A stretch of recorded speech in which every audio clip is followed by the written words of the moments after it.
எல்லாருக்கும் வணக்கங்க. கடந்த 2 நாட்களா பாஜக மாநில தலைவர் அண்ணாமலை அண்ணன் அவர்கள் கட்சித்தீவு பத்தி பேசிட்டே இருக்காங்க. தொடர்ந்து இந்த 2 நாளா அவரோட பேச்சு இந்த கட்சித்தீவு பற்றியே தான் இருக்கு. 10 ஆண்டுகளா அவர் ஆட்சியில் இருந்திருக்காங்க மத்திய அரசு. ஆனா இதை பத்தி எதுவுமே பேசல. இப்ப தேர்தல் வரங்காட்டி இந்த கட்சித்தீவு பிரச்சனை அவங்க கையில் எடுத்திருக்காங்க. இத்தனை நாள் அமைதியா இருந்துட்டு இப்ப தேர்தல் வர்றது அப்போ மட்டும் இதை பத்தி பேசுறது எதுக்காக அப்படின்னா, அந்த மீனவ மக்களின் வாக்குகளை பறிப்பதற்காக இந்த கட்சித்தீவு பிரச்சனையை அவங்க கையில் எடுத்திருக்காங்க. 10 ஆண்டு ஆட்சியில் இருக்கும்போது அவர்களால இந்த கட்சித்தீவை மீட்க முடியலீங்களா? இப்ப வந்துதான் அதை ஒரு வாக்குறுதியா கொடுக்குறாங்க. ஏன்னா எப்பவுமே பாஜக மற்ற திமுக அதிமுக எந்த கட்சியா இருந்தாலும் தேர்தல் வரும்போது கொடுக்குற வாக்குறுதிகள் அத்தனையுமே அவங்க நிறைவேற்றது கிடையாது. சும்மா மக்களுக்காக ஒரு பொய்யான வாக்குறுதிகளை தான் கொடுக்குறாங்க. அந்த கட்சித்தீவு பிரச்சனை தெளிவா எடுத்துரைக்கிறதுக்கு எங்கள் வழக்கறிஞர் பாசறை மாநில துணைத் தலைவர் அண்ணா ஆனந்தராஜ் அவர்கள் அதை பத்தி தெளிவா உங்ககிட்ட சொல்லுவார். அனைவருக்கும் வணக்கம்.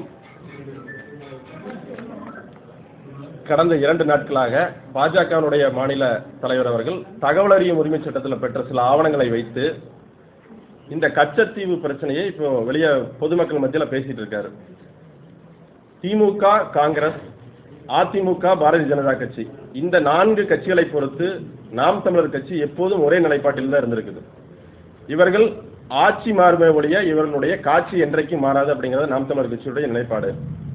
2011 தமிழக மீனவனை அடித்தால் சிங்கள மாணவனை அடிப்பேன் அப்படின்னு சொல்லி அண்ணன் சீமான் அவர்கள் பேசியதற்காக தேசிய பாதுகாப்பு சட்டத்தில் கைது செய்யப்பட்டு வேலூர் மத்திய சிறையில் அண்ணன் அடைக்கப்பட்டிருந்தாரு. இந்த பேட்டிக்குள்ள நம்ம போறதுக்கு முன்னாடி ஒரு மகிழ்ச்சியான செய்தியை உங்களோடு நான் பகிர்ந்துக்க விரும்புகிறேன். அண்ணன் வேலூர் மத்திய சிறையில் அடைக்கப்பட்ட பிறகு முன்னாள் பிரதமர் ராஜீவ்காந்தி கொலை வழக்கில் 22 ஆண்டுகளாக சிறைவாசம் அனுபவித்து வந்த தூக்கு தண்டனை உள்ளிட்ட 7 விடுதலையை நாம் தமிழர் கட்சி அன்றைக்கு அண்ணன் சிறையிலிருந்து வந்தபோது ஒரு முழக்கத்தை முன்வைத்தார். இந்த 7 விடுதலை இல்லையேல் இந்த இனத்தின் விடுதலை சாத்தியமில்லை என்ற முழக்கத்தை முன்வைத்து தொடர்ந்து நாம் தமிழர் கட்சியினுடைய வழக்கறிஞர் பாசறையும் கட்சியும் அந்த பிரச்சனையை மக்கள் மத்தியில் கொண்டு சென்று சட்ட போராட்டம் நடத்தி அவர்களுடைய தூக்கு தண்டனை ரத்து செய்தோம். அதன் பிறகு நீண்ட சட்ட போராட்டம் நடத்தி தமிழகத்தில் உள்ள தமிழ் தேசிய உணர்வாளர்களும் வழக்கறிஞர்களும் மனித உரிமை ஆர்வலர்கள் நடத்திய போராட்டத்தின் விளைவாக தமிழகத்தைச் சேர்ந்த அண்ணன் பேரறிவாளன் ரவி, அக்கா நளினி மூவரும் ஏற்கனவே விடுதலை செய்யப்பட்டு வெளியில் இருக்கிறார்கள். இலங்கை குடிமகனாக இருக்கக்கூடிய சாந்தன், முருகன், ராபர்ட் பயஸ், ஜெயக்குமார் இவர்கள் 4 பேரையும் திருச்சி சிறப்பு முகாமிலே கடந்த ஓராண்டாக இந்திய உச்சநீதிமன்றம் அந்த வழக்கிலிருந்து அவர்களை முழுமையாக விடுதலை செய்த பிறகும் அவர்களை அடைத்து வைத்திருந்தார்கள். அதில் கடந்த மாதம் அண்ணன் சாந்தன் அவர்கள் உடல்நலக்குறைவால் இலங்கைக்கு செல்வதற்கு முந்தைய தினமே இறந்துவிட்டார். மற்ற மூவரும் தொடர்ச்சியாக உயர்நீதிமன்றத்தில் வழக்கு தொடர்ந்து அழுத்தம் கொடுத்து நாளைய தினம் காலை 10 மணிக்கு சென்னை விமான நிலையத்திலிருந்து இலங்கைக்கு அனுப்பப்பட இருக்கிறார்கள். கடந்த 33 ஆண்டுகளாக தமிழர்கள் மீது பழி சுமத்தி இந்த இலங்கை தமிழர் பிரச்சனையை இந்தியாவிலும் சரி உலக அளவிலும் சரி இந்த ராஜீவ்காந்தி கொலையை மையப்படுத்தி நடந்த அரசியல் இந்த வழக்கு நாளை 10 மணியுடன் அவர்கள் இலங்கைக்கு அனுப்புவதுடன் முடிவு பெறுகிறது. அவர்கள் இலங்கைக்கு அனுப்பப்பட்ட பிறகு அவர்கள் அங்கே இறங்கி தங்களுடைய வீடுகளுக்கு சென்று ஒரு நிம்மதியான வாழ்க்கையை தொடர வேண்டும் என்று அவர்கள் விரும்புகிறார்கள். அவர்களுடைய பாதுகாப்பை இங்கே இருக்கக்கூடிய மனித உரிமை ஆர்வலர்களும் அரசியல் கட்சி தலைவர்களும் பத்திரிகையாளர்களும் அவர்களுடைய பாதுகாப்பு உறுதி செய்யும் வண்ணம் அதை தொடர்ந்து கண்காணித்து அந்த நபர்கள் அவர்களுடைய வாழ்க்கையை தொடர வேண்டும் என்பதை நாங்கள் நாம் தமிழர் கட்சி இந்த நேரத்தில் கேட்டுக்கொள்கிறோம். இந்த கச்சத்தீவு பிரச்சனை பொறுத்தளவுக்கு அண்ணாமலை அவர்கள் தகவல் அறியும் உரிமை சட்டத்தில் ஒரு தகவல் வாங்கியிருக்காருங்க. தகவல் அறியும் உரிமை சட்டம் சாதாரண மக்கள் அரசு என்ன திட்டங்கள் கொண்டு வருது, அதில் என்ன செலவு பண்ணுறாங்க, அதை ஒட்டி என்ன நடவடிக்கைகள் நடந்துட்டு இருக்கிறதுன்னு சாதாரண மக்கள் தெரிந்து கொள்வதற்காக கொண்டு வரப்பட்ட சட்டம். இன்னைக்கு தேர்தல் பத்திர முறைகேடு வழக்கு உச்சநீதிமன்றத்தில் சமீபமாக அது பற்றின பல தீர்ப்புகள் வந்துருச்சு. அந்த வழக்கு வருவதற்கு அடிப்படை காரணமே தகவல் அறியும் உரிமை சட்டம் தான். ஒரு தகவல் கேட்குறாங்க, தேர்தல் ஆணையத்தில் எத்தனை நிறுவனங்கள் தேர்தல் பத்திரங்கள் வாங்கி எந்தெந்த அரசியல் கட்சிகளுக்கு கொடுத்துருக்காங்க அப்படின்னு கேட்கும்போது அந்த தகவலை உச்சநீதிமன்றத்தில் விசாரணைக்கு இறுதி நாள் வரை அந்த வங்கி வெளியிட மறுக்கிறது, தேர்தல் ஆணையம் வெளியிட மறுக்கிறது. ஆக மத்திய அரசு தகவல் அறியும் சட்டத்தில் ஒரு தகவலை கேட்டு பல ஆண்டுகளாக போராடி உயர்நீதிமன்றம் உச்சநீதிமன்றத்தில் கடைசியாக கான்ஸ்டிடியூஷனல் பெஞ்ச் வரல் வந்ததுக்கு பிறகுதான் தலைமை நீதிபதி சந்திரசூட் அவர்கள் இறுக்கி பிடிச்சு அந்த தேர்தல் பத்திர முறைகேடுகள் சம்பந்தப்பட்ட தகவல்களை இன்றைக்கு வெளிக்கொண்டு வந்திருக்காங்க. ஆனால் அண்ணாமலை அவர்கள் கடந்த 2 நாட்களாக காட்டியிருக்கக்கூடிய அந்த ஆவணமானது சமீபமாக தகவல் உரிமை சட்டத்தில் விண்ணப்பம் கொடுத்து உடனடியாக வெளியுறவுத்துறை அமைச்சகத்திலிருந்து அந்த தகவலை வாங்கியிருக்காரு. நாங்கள் கேட்கறது, நாம் தமிழர் கட்சியினர் இதுவரையிலும் அரசியல் அதிகாரத்தில் எந்த இடத்திலும் பங்கு பெறல. ஆனால் கடந்த 10 ஆண்டுகளாக மத்திய அரசில் ஆட்சியில் அமர்ந்திருக்கக்கூடிய பாரதிய ஜனதா கட்சி அவர்களுடைய அமைச்சர் ஜெய்சங்கர் அவர்கள் அவருடைய கட்டுப்பாட்டின் கீழே தான் இந்த வெளியுறவுத்துறை அமைச்சகமே வருது. அண்ணாமலை அவர்கள் சொல்றாரு, கடந்த ஓராண்டுக்கு முன்பு நானும் பொன் ராதாகிருஷ்ணன் ஐயா அவர்கள் தலைமையில் போய் மனு கொடுத்தேன்னு சொல்றாரு. ஜெய்சங்கர் அவர்கள் ஒரு சாதாரண வார்டு கவுன்சிலர் கிடையாது. இந்தியாவினுடைய வெளிவிவகாரத்துறை அனைத்தையும் கவனிப்பவர். உலக அளவில் இந்தியாவினுடைய எம்பசி எங்கெல்லாம் இருக்குதோ அங்க இருக்கக்கூடிய ஐஎஃப்ஆர் அதிகாரிகள் முதல் கொண்டு மோடி எந்த வெளிநாட்டுக்கு போனாலும் அங்கே என்ன பேசணும், எந்த ஒப்பந்தங்கள் கையெழுத்து போடணும், எந்த மாதிரி அவர்களுக்குள்ள தகவல் பரிமாணங்கிறவர்கள் முடிவு செய்யக்கூடிய அதிகாரத்தில் இருக்கக்கூடியவர். அந்த துறையிலிருந்து அவருடைய கட்சி சார்ந்த ஒருவரே தகவல் உரிமை சட்டத்தில் ஒரு மனு தாக்கல் பண்ணி இந்த தகவலை அவங்களா வெளியிட்ட மாதிரி கொண்டு வந்து அவர் வெளியிடுறாரு. அடுத்த தினமே ஜேபி நட்டா அறிக்கை வர்றாங்க, அம்மையார் நிர்மலா சீதாராமன் அவர்கள் பேசுறாங்க. அது எல்லாவற்றையும் ஒருபடி மேலே போய் ஐயா ஜெய்சங்கர் அவர்கள் நேரடியாக உட்கார்ந்து அதை பற்றி ஒரு பத்திரிகையாளர் சந்திப்பு நடத்துறாரு. இந்த பிரச்சனையில் நாங்கள் 2 விடயங்களை முன்வைக்கிறோம். ஒன்று, இந்த பிரச்சனை நீண்ட காலமாக இருக்கிறது, யாரும் மறுப்பதற்கில்லை. தமிழகத்தை பொறுத்தவரை அதிமுகவும் திமுகவும் மாற்றி மாற்றி அவர்கள் குற்றச்சாட்டு சொல்லிக்குவாங்க. திமுக இவங்க மேலே சொல்லுவாங்க, அதிமுக அவங்க மேலே சொல்லுவாங்க. இதுதான் நடக்கும். ஆனால் பிரச்சனை தீர்ந்துபாடு இருக்காது. ஆனால் மத்திய பொறுத்தளவு காங்கிரஸ் பிஜேபி மேலே சொல்லுவாங்க, பிஜேபி காங்கிரஸ் மேலே சொல்லுவாங்க. ஆனால் இன்னைக்கு மத்திய வெளியுறவுத்துறை அமைச்சர் சொல்றாரு, பல நூறு மீனவர்கள் சுட்டுக் கொல்லப்பட்டிருக்கிறாங்க. பல நூறு மீனவர்கள் உடல் அங்கவீனப்பட்டு இலங்கை ராணுவத்தால் துன்புறுத்தப்பட்டு கரைக்கு அனுப்பப்பட்டிருக்கிறாங்க. இது நீண்ட காலமாக நடைபெற்று இருக்குது. இப்போ அண்மையில் பிரதமர் மோடி அவர்கள் யாழ்ப்பாணம் வரையிலும் போனார். அதாவது இலங்கை வரலாற்றில் இந்திய பிரதமர் ஒருவர் யாழ்ப்பாணம் வரையிலும் வந்தது இதுதான் முதல் முறை. அப்போ அவர் போகும்போது கூட ஜெய்சங்கர் அவர்களும் போயிருக்கார். இந்த பிரச்சனை இருக்கிறதா அவங்களுக்கு நீண்ட காலமாக தெரியும்.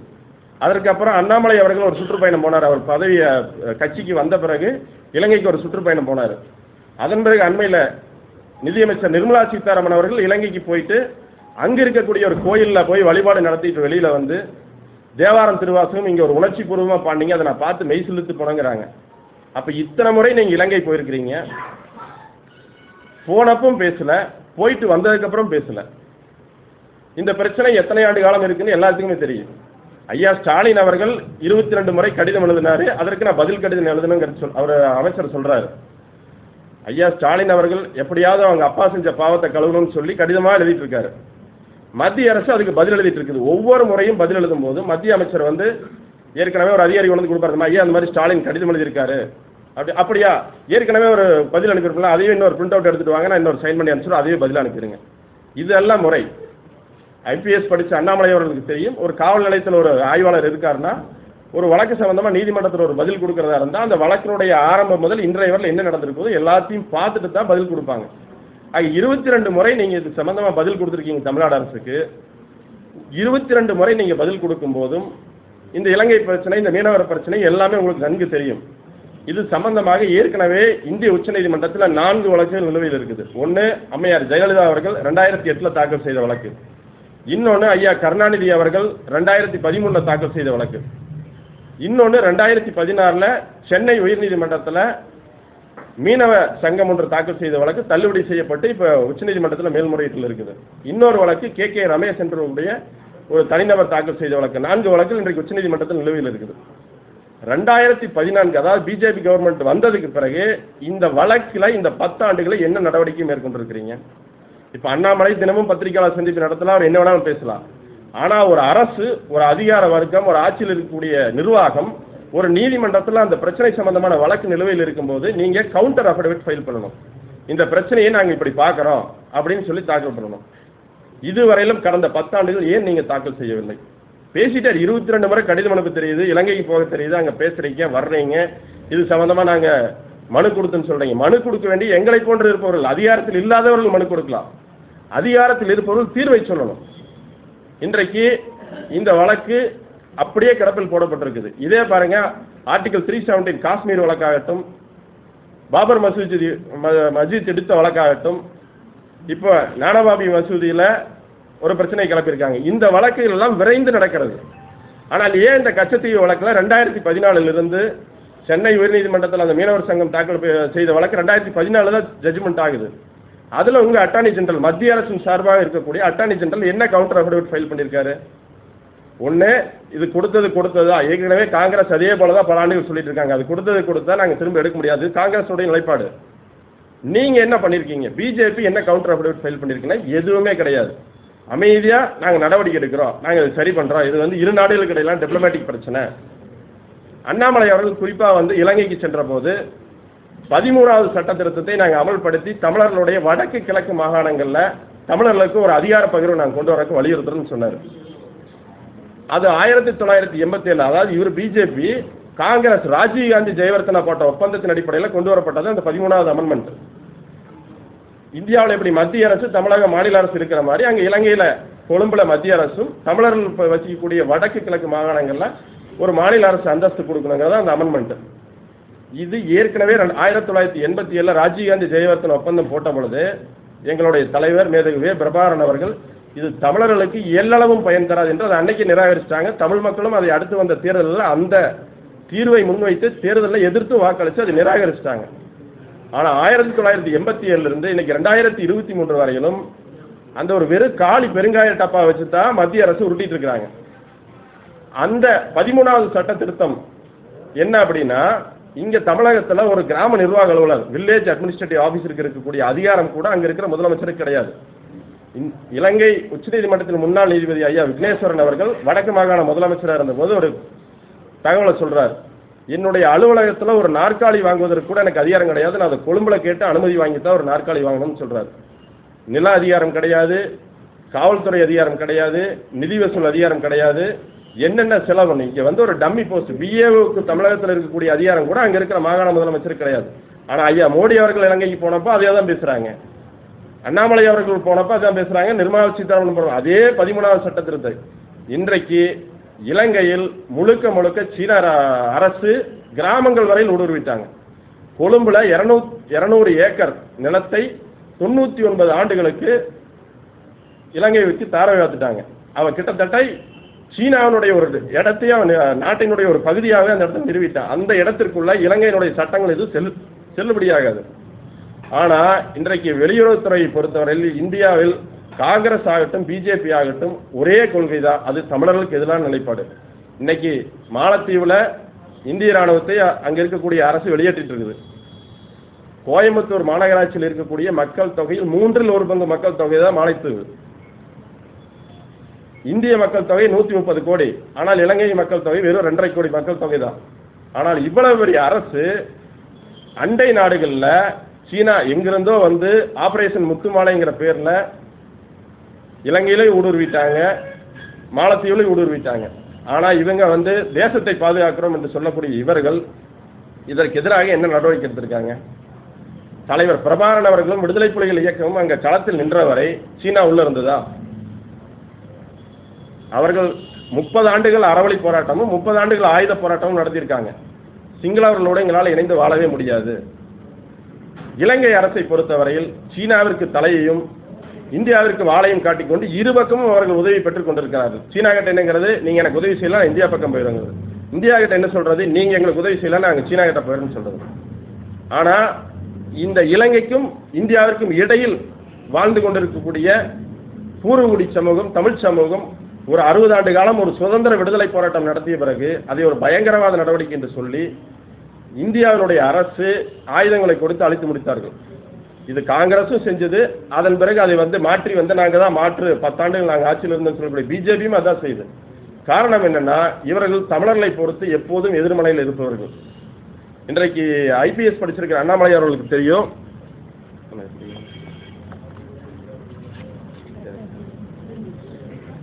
இன்னைக்கு தமிழகத்தில் திமுக ஒரு படத்தை எடுத்து காட்டுறாங்க, அண்ணா திமுக ஒரு படத்தை எடுத்து காட்டுறாங்க. அந்த படத்தில் என்ன காட்டுறாங்கன்னா, 2 பேரும் அதிகமாக யாரு மோடி கிட்ட பல்லா காட்டினது அல்லது யார் அதிகமாக சிரிச்சிருக்கிறாங்க அப்படின்னு ஒரு படத்தை காட்டுறாங்க. நாம் தமிழர் கட்சி நாங்கள் இந்த சிரிக்கிற வேலைக்கெல்லாம் இங்கே அரசியல் பண்ணவில்லைங்க. மக்களுடைய கண்ணீரையும் வலியையும் இந்த மக்களுடைய சமூகத்தின் முன்னாடி நாங்கள் வைக்கிறோம். 2017 ராமநாதபுரத்தை சேர்ந்த ராமேஸ்வரத்தை சேர்ந்த பிரிட்ஜோங்கிற ஒரு மீனவர் 22 வயது இளைஞன், இந்த புகைப்படத்தை பார்த்தீங்கன்னா தெரியும் எப்படிப்பட்ட பையன் தெரியும். மீன் பிடிக்க கடலுக்கு செல்றான்.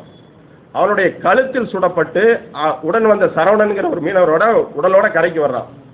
தமிழக காவல்துறை, அதாவது இந்திய அரசியலமைப்பு சட்டம் சரி, இந்தியன் பீனல் கோட் ஐபிசி செக்ஷனை பொறுத்தும் சரி, ஒரு கொலை வழக்கு பதிவு செய்யணும். ஒரு நபர் இறந்து விட்டால் முதல் இடத்துல கொலை வழக்கு பதிவு செய்யணும். முதல் தகவல் அறிக்கை பதிவு செய்து அரசு மருத்துவமனைக்கு உடல் அனுப்பப்பட்டு போஸ்ட்மார்ட்டம் பண்ணுவாங்க. அப்போ அந்த உடன் வந்த சரவணன் மீனவர் சொல்ற தகவலின் அடிப்படையில் இலங்கை ராணுவம் கடற்படை இவரை சுட்டதுன்னு சொல்லி பதிவு பண்ணிடுறாங்க முதல் தகவல் அறிக்கை. இன்றைக்கு வரையிலும் அந்த முதல் தகவல் அறிக்கை நிலுவையில் தான் இருக்குது. இந்த 22 வயது இளைஞனுடைய வாழ்க்கை இலங்கை ராணுவத்தால் நாசம் செய்யப்பட்டிருக்குது. இது போல நாங்கள் திரட்டின தகவல் வரை 140 எஃப்ஐஆர் ஃபைல் ஆயிருக்குது. ஆனால் 302 இல்லாமல் 307, அதாவது கடும் காயங்கள், உடல் ஊனம் ஏற்படக்கூடிய காயங்களை இலங்கை ராணுவம் பல முறை ஏற்படுத்தி இருக்குது. இந்த முதல் தகவல் அறிக்கை இந்திய அரசு தான் பதில் சொல்லணும். மாநில அரசு முதல் தகவல் அறிக்கை பதிவு செஞ்சிருவாங்க. ஆனால் வெளி விவகாரத்தை பொறுத்தவரைக்கும் ஒரு அண்டை நாட்டினுடைய ராணுவம் ஒரு இந்திய குடிமகனை சுட்டு கொண்டிருக்குதுன்னு சொன்னா, இத்தனை பேரை சுட்டு கொண்டிருக்குதுன்னு இன்னைக்கு ஜெய்சங்கர் பேட்டி கொடுக்கிறாரு. அவர் ஒன்றும் வார்டு கவுன்சிலர் கிடையாது, இந்த பெரும் நாட்டுக்குடைய ஒரு முக்கியமான துறையினுடைய அமைச்சர். நீங்க இதுவரையிலும் இந்த முதல் தகவல் அறிக்கையின் பேரில் என்ன நடவடிக்கை எடுத்திருக்கீங்க? இன்னைக்கு இன்னொரு கூடுதலான ஒரு முக்கியமான தகவல் நான் சொல்றேங்க. இது 2011 வந்த புகைப்படம். 2/4/2011, அதாவது இன்றைய தினம் இந்திய இலங்கை வேர்ல்டு கப் மேட்ச்ல இலங்கை தோல்வியுற்று இந்தியா வெற்றி பெறுது. இந்தியா உலகக்கோப்பையை கிரிக்கெட்ல வாங்கிறாங்க. அன்றைய தினம் பார்த்தீங்கன்னா ராமேஸ்வர கடல் பகுதியில் மீன் பிடிச்சிட்டு இருக்கக்கூடிய விக்டர், அந்தோணி, ஜான் பால், மாரிமுத்து அப்படிங்கிற 4 மீனவர்களை இலங்கை கடற்படை பிடிச்சிட்டு போயிடுறாங்க. அவர்களுடைய உடல் 4/4/2011 அன்னைக்கு ராமேஸ்வர கடல் பகுதியில் கரையொதுங்குது. இந்த 4 மீனவர்களும் இலங்கை கடற்படையால் துன்புறுத்தப்பட்டு கொலை செய்யப்பட்டிருக்கிறாங்க. 2011 ஒரு வேர்ல்டு கப் மேட்ச்ல இலங்கை தோத்தாங்கிற ஒரே காரணத்திற்காக அப்பாவி 4 இந்திய குடிமகன்கள், இந்திய தமிழ் மீனவர்கள் சுட்டுக் கொல்லப்பட்டிருக்கிறாங்க. இது போல எண்ணற்ற சோக கதைகள் அந்த தமிழக மீனவர்கள் மத்தியில் நிரம்பி கிடக்குது. அண்மையில் கெஜ்ரிவால் கைது செய்யப்பட்டதற்கு ஜெர்மனியினுடைய தூதரகத்தை கூப்பிட்டு மிரட்டுறாங்க. கனடாவில் காலிஸ்தான் உரிமை கோரி போராடக்கூடிய மக்களுக்கு சம்பந்தப்பட்ட பிரச்சனையில கனடாவினுடைய தூதரகத்திலிருந்து அதிகாரி கூப்பிட்டு மத்திய அரசு மிரட்டுது. இத்தனை மீனவர்கள் சுட்டுக் கொல்லப்பட்டிருக்கிறாங்க. இத்தனை மீனவர்கள் சுட்டுக் கொல்லப்பட்டு உடன் வந்த மீனவர்கள் அங்கவீனப்பட்டு கரை ஒதுங்கி முதல் தகவல் அறிக்கை பதிவு செய்யப்பட்டு இன்றைய தினம் வரை நிலுவையில் இருக்குது. இந்தியாவினுடைய உளவு அமைப்பு என்னங்கிறது ஐபிஎஸ் படித்த அண்ணாமலை அவர்களுக்கு நன்கு தெரியும். உள்நாட்டில் ஐபி இருக்குது, இலங்கையில் ரா இருக்குது. இங்கே ஒரு சிறு துரும்பு ஆர்ப்பாட்டம் நடந்தாலும் மத்திய அரசுக்கு பதிவு செய்யப்பட்டு அனுப்பப்படும். இந்த பிரச்சனை இங்கே வெடிக்க போகுது. ஆனால் இத்தனை ஆண்டு காலம் இருக்கக்கூடிய பிரச்சனையை இந்தியாவுடைய உளவு நிறுவனங்கள் என்ன பார்த்துட்டு இருக்கிறீங்க? ஆக மத்திய அரசை பொறுத்தவரையில் அண்ணாமலை அவர்கள் பத்திரிகையாளர் சந்திப்பு நடத்தி இது பேசுறதை விட நீங்க எந்த பிரச்சனையில என்ன செய்ய போறீங்க? ஏற்கனவே 4 வழக்குகள் உச்சநீதிமன்றத்தில் நிலுவையில் இருக்குது. நாங்க கேட்கறது ஒன்னே ஒண்ணுதான், அந்த வழக்குல மத்திய அரசு, காங்கிரஸ், திமுகவும் பதில் சொல்லணும் இருக்கு. அவங்க நாங்க தான் அடுத்து வரப்போறோம். ஏற்கனவே பல தேர்தல் அறிக்கையில கட்சித்தை மீட்போம், எப்பவும் போல காப்பி பேஸ்ட் ஒரு பிரிண்ட் அவுட் தான் தேர்தல் அறிக்கை. நீங்க என்ன பண்ண போறீங்க? பிஜேபி, அதிமுக நீங்க என்ன பண்ண போறீங்க?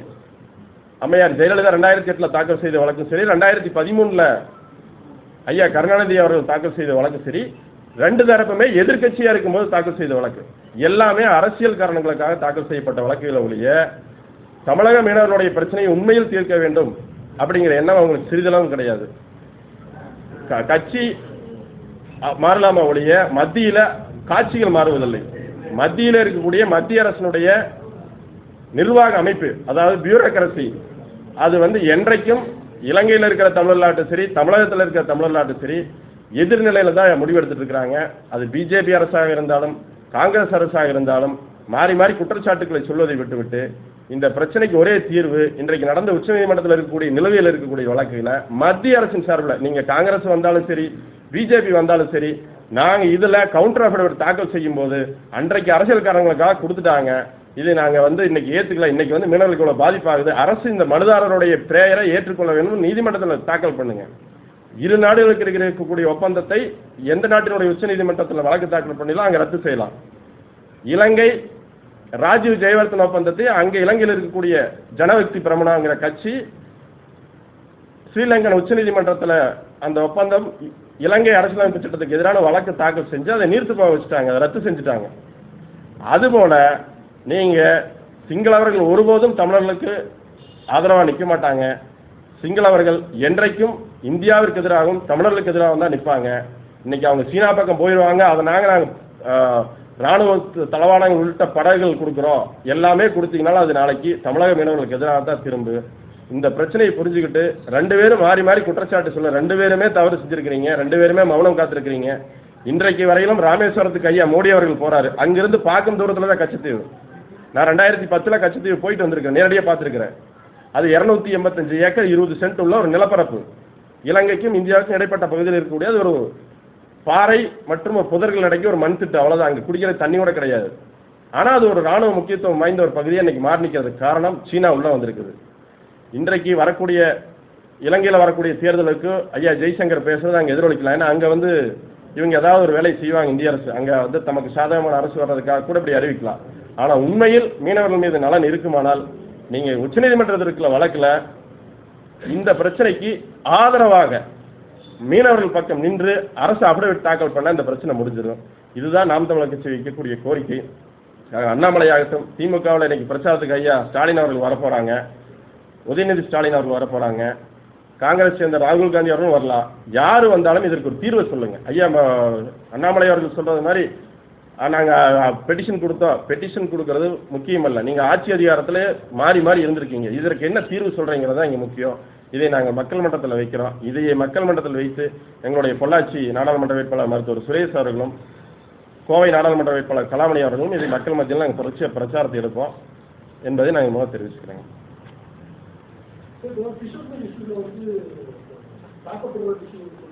ஆமாங்க.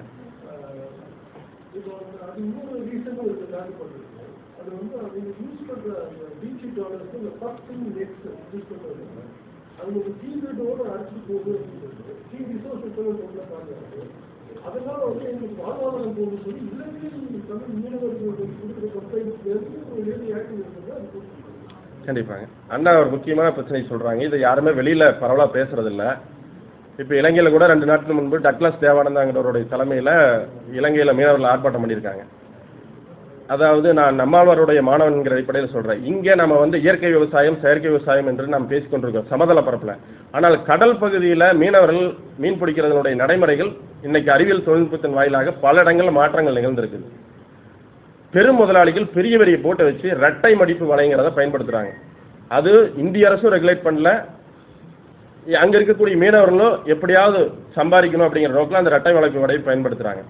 ஆனால் அங்கே இருக்கக்கூடிய ஈழத்தில் இருக்கக்கூடிய தமிழக மீனவர்கள், தமிழீழ மீனவர்கள், சிங்கள மீனவர்கள் ஒரு பகுதியை நெருக்கிட்டு வர்றாங்க. 2009 போருக்கு பிறகு தமிழர்களுடைய பகுதியெல்லாம் குடியேற்றம் செய்யப்பட்டு அவருடைய மீன் பிடிக்கும் பகுதி வந்து நாளுக்கு நாள் சுருங்கிட்டு வரும்போது இந்த பகுதியிலிருந்து இது போன்ற பெரும் கப்பல்களை கொண்டு போய் நிறுத்தி நீங்கள் இரட்டமடிப்பு வலையை போட்டு இழுக்கும்போது சின்ன சின்ன அந்த அந்த உயிர் சூழல்னு சொல்லுவாங்க, அந்த கடலுக்கு அடியில் இருக்கக்கூடிய பவளப்பாறை திட்டுகளோட அதுக்கு தான் வந்து மீன் குஞ்சு பறித்து இனப்பெருக்கம் பண்ணி கடல் முழுக்க பரவும். அந்த மாதிரி ஒரு உயிர் சூழல் இருக்கக்கூடிய பகுதி, அந்த ஒரு காரணத்தாகத்தான் சேது சமுத்திர கால்வாய் திட்டமே நிறுத்தப்பட்டுச்சு. ஆக அந்த மாதிரி உயிர் சூழல் இருக்கிற பகுதியில் இதையெல்லாம் வந்து மத்திய அரசு இத்தனை முறை போகிறாங்க. இதெல்லாம் நமக்கு சாதாரண மக்களுக்கு நமக்கு தெரியும் போது, பத்திரிகையாளர்களுக்கு தெரியும் போது, அதிகாரத்தில் இருக்கிறவங்களுக்கு நன்கு தெரியும். ஆனால் இது அவங்க ஒரு பிரச்சனையை எடுத்து உட்கார்ந்து பேசி இது எப்படி ரெகுலேட் பண்ணலாம், 2 மீனவர்களுக்கு இடையில பிரச்சனை தோன்றது ஒரு காரணம், எதிர்காலத்தில் அவங்களுக்கு ஒரு காரணம் இருக்கிறார். என்றைக்கு இருந்தாலும் தமிழக மீனவர்களும் தமிழீழ மீனவர்களும் ஒன்று சேர்ந்து விடுவார்கள் என்ற ஒரு எண்ணத்தில் இந்த பிரச்சனையை அவங்க தொடர்ந்து ஊதி பெருசாக்கலாம். அதற்கு பின்னாலும் ஒரு அரசியல் இருக்குது. ஆனால் இயற்கை சூழல், சுற்றுச்சூழல் பாதுகாப்பு என்ற அடிப்படையில் பார்க்கும்போது இதுலேயும் இன்னொரு பிரச்சனை இருக்குது. அதை அரசுகள் கவனத்தில் எடுத்துட்டு மீனவர்களுக்கு அறிவுரை வழங்கி அதை ஒரு முறைப்படுத்தணும், கட்டுப்படுத்தி அதை ஒரு ரெகுலரைட் பண்ணுங்கிறத நான் கேட்டுக்கிறேன். ஆமாம். ஆனால் மத்திய அரசை பொறுத்தளவுக்கு அதற்கான அக்கறை இல்லை. இப்போ சென்னையில் வெள்ளம் வந்து போது பார்த்தீங்கன்னா மீனவர்கள் தான் படகு எடுத்துகிட்டு போய் மக்களை பல இடங்களில் மீட்டாங்க. இதே போல் கேரளாவில் கேரள அரசு நீங்கள் இன்னைக்கு இணையதளத்தில் போய் போட்டு பாருங்கள், கேரள மீனவர்களை வைத்து ஒரு படை உருவாக்கியிருக்காங்க.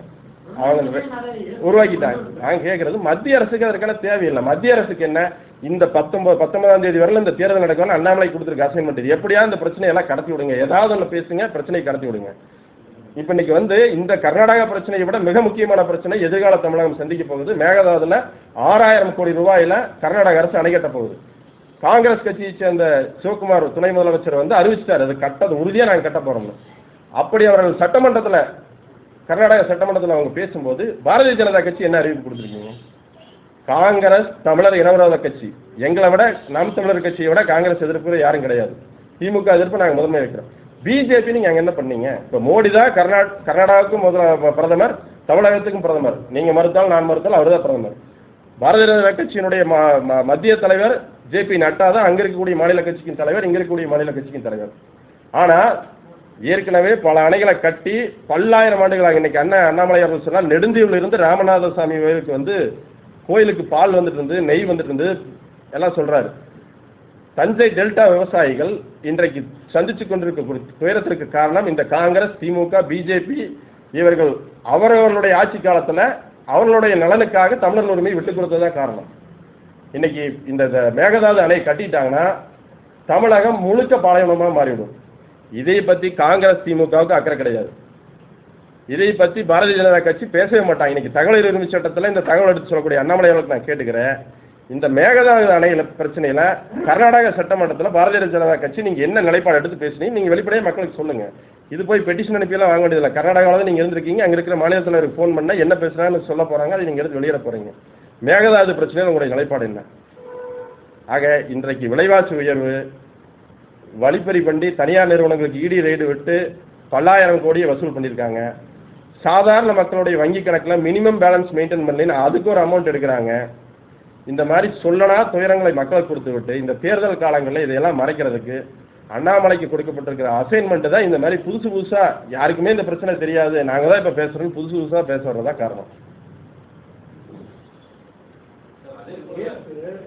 அண்ணாமலை சொல்லும்போது சட்டத்தில் இருக்கிற விஷயத்தில் 2 வருஷமா நாங்கள் போராடி பேச்சுவார்த்தை நடத்திட்டு இளைஞர்கள். பட் ஆனால் இன்னைக்கு தொண்டைமான் இலங்கை அமைச்சர் தொண்டைமான் சொல்லியிருக்காரு, அந்த மாதிரி இந்தியன் கவர்மெண்ட் இந்த மாதிரி பேச்சுவார்த்தையே நடத்தணும். பேச்சுவார்த்தை நடத்தினா நாங்கள் அதுக்கான ப்ராப்பர் ரிப்ளை நாங்கள் கொடுக்கறதுக்கு தயாராக இருக்கோம். அவர் தொண்டைமான் சொன்னதில் ஒரு முக்கியமான விஷயம் என்னன்னாங்க, இலங்கையினுடைய அரசு எப்பவுமே இந்தியாவை ஒரு ஒரு டிப்ளமேட்டிக்காக தான் கையாளுவாங்க. மாலத்தீவு ஒரு சின்ன ஒரு தீவு பகுதி, கோயம்புத்தூர் மாநகராட்சி விட ஒரு சின்ன பகுதி. ஆனால் அவங்க இன்னைக்கு இந்த வல்லாதிக்க நாடுன்னு சொல்லக்கூடிய இந்திய இராணுவத்தை வெளியேற்றிட்டாங்க.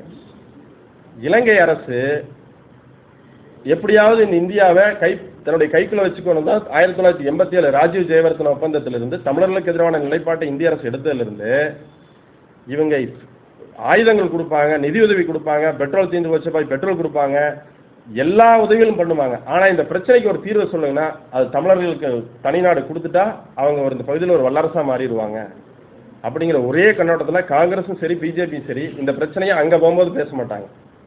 நீங்கள் இன்னைக்கு இன்னொரு 15 நாட்கள் இருக்குது, மத்தியில் இருக்கக்கூடிய பாரதிய ஜனதா கட்சிக்குரிய மூத்த அதிகாரி அமைச்சர்கள்லாம் இங்கே பேசுறதுக்கு வருவாங்க. அவங்க சொல்லணும் இந்த பிரச்சனையில் நாங்கள் என்ன செய்ய போகிறோம் அப்படிங்கிறது வெளிப்படையாக அறிவிக்கணும். இன்னைக்கு முந்தைய காலம் மாதிரி இல்லை, நீங்கள் எல்லாமே இணையதளத்தில் இருக்குது. நீங்கள் எந்த தேதியில் என்ன பேசுனீங்க, யார் பேசுனீங்க, என்ன தகவல் சொல்லியிருக்கீங்க எல்லாமே எடுத்துட முடியும்.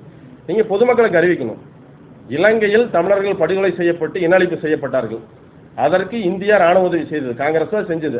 அது தகவல் இருக்குது. அவர் அண்ணாமலை நினைச்சாருன்னா 1 மணி நேரத்தில் நாங்கள் மத்திய அரசுகிட்ட கேட்டு வாங்கி வெளியிட முடியும். ஆனால் இந்தியாவினுடைய வெளிவிவகாரத்துறை எப்போதும் தமிழர்களுக்கு எதிராகத்தான் சிந்தித்துக் கொண்டிருக்கிறது. இந்தியாவினுடைய பாதுகாப்பு என்பது தமிழர்களுடைய நலன் சார்ந்ததாக இருந்தால் மட்டும்தான் இந்தியாவுக்கு பாதுகாப்பு. தமிழர்களுக்கு எதிராக நிலைப்பாட்டை நீங்கள் எப்படித்தாலும் அது சீனா தான் அங்கே வலுப்பெறும். அந்த அடிப்படையில் தொண்டைமான் அவர்கள் சொல்லியிருக்க கருத்து இவங்க இங்கே தான் பேசுவாங்க, அங்கே போகும்போது என்றைக்குமே பேச மாட்டாங்கிறத வெளிப்பட்டிருக்குது. இப்போ 1976 கருணாநிதி அதிகாரியோட நடத்தின மினிட்டை வெளியிடுறாரு. ஜெய்சங்கர் இலங்கைக்கு போயிட்டு வந்திருக்காரு, ஐயா மோடி இலங்கைக்கு போயிட்டு வந்திருக்காங்க, நிர்மலா சீதாராமன் இலங்கைக்கு போயிட்டு வந்திருக்காங்க, அண்ணாமலை அவர்கள் இலங்கைக்கு போயிட்டு வந்திருக்காரு. இவங்க போனப்ப அங்க இருக்கக்கூடிய அரசு அதிகாரிகளோட என்ன பேசினாங்கிறத மினிட் வெளியிடுங்க. என்ன டிஸ்கஸ் பண்ணீங்க, இந்த பிரச்சனை குறித்து என்ன பேசுனீங்க மினிட் வெளியிடுங்க. அண்ணாமலை போனாரு, அங்க போய் போய் தமிழர்களை பார்த்தாரா? அவங்ககிட்ட ஏதாவது கேட்டாரா? இன்றைக்கு தமிழர்கள் வாழக்கூடிய வடக்கு கிழக்கு மாகாணம் என்பது ஒரு திறந்தவெளி சிறையாக தான் இருக்குது. ஒரு 7 தமிழர்களுக்கு ஒரு சிங்கள ராணுவ வீரன் நின்றுதான் பார்த்துட்டு இருக்கிறாங்க. அவங்க சேர்த்து வச்சு பேசக்கூடிய கூட்டம் அவர்களுக்கு சாதகமாக இருக்கக்கூடிய மக்களை திரட்டி வச்சு தான் பேசியிருக்காங்க. இன்னைக்கு தமிழகத்திலே இந்துத்துவ கொள்கை வந்து எடுபடாமல் இருக்குது. ஆனால் அண்ணாமலை போய் அங்கே இருக்கக்கூடிய மரவணம் சச்சிதானந்தம் ஐயா அவர்களை கூட்டிகிட்டு போய் நாம் எல்லோரும் இந்துக்கள், இந்து அமைப்பு உருவாக்கணும் இலங்கையில் அப்படின்னு சொல்லி போய் பேசிட்டு கூட்டமெல்லாம் நடத்திட்டு வர்றாங்க.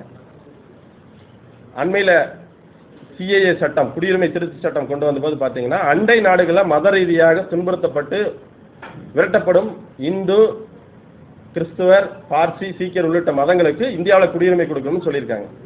ஆனால் இலங்கையிலிருந்து கடந்த 30-40 ஆண்டுகளாக 1.5 லட்சம் தமிழர்கள் இந்தியாவுக்குள்ள வந்து அகதியாக வாழ்ந்துட்டு இருக்கிறாங்க.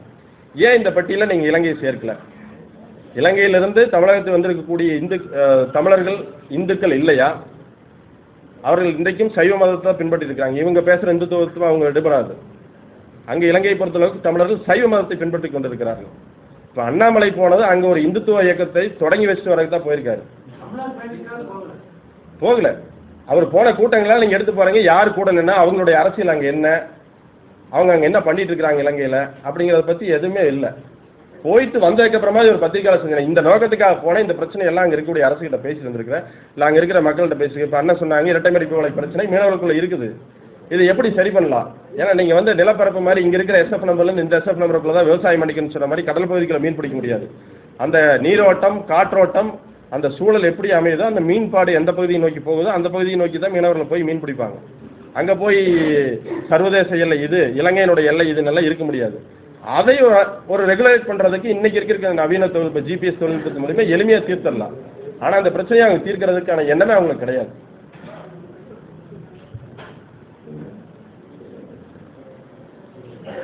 அண்ணாமலை இது சம்பந்தமாக பேசணும். மத்திய இந்த வழக்கில் நாங்கள் என்ன அஃபிடவிட் தாக்கல் பண்ண போகிறோம், இந்த 10 வருஷமாக ஏன் தாக்கல் பண்ணுங்கிறத அவர் சொல்லணும்.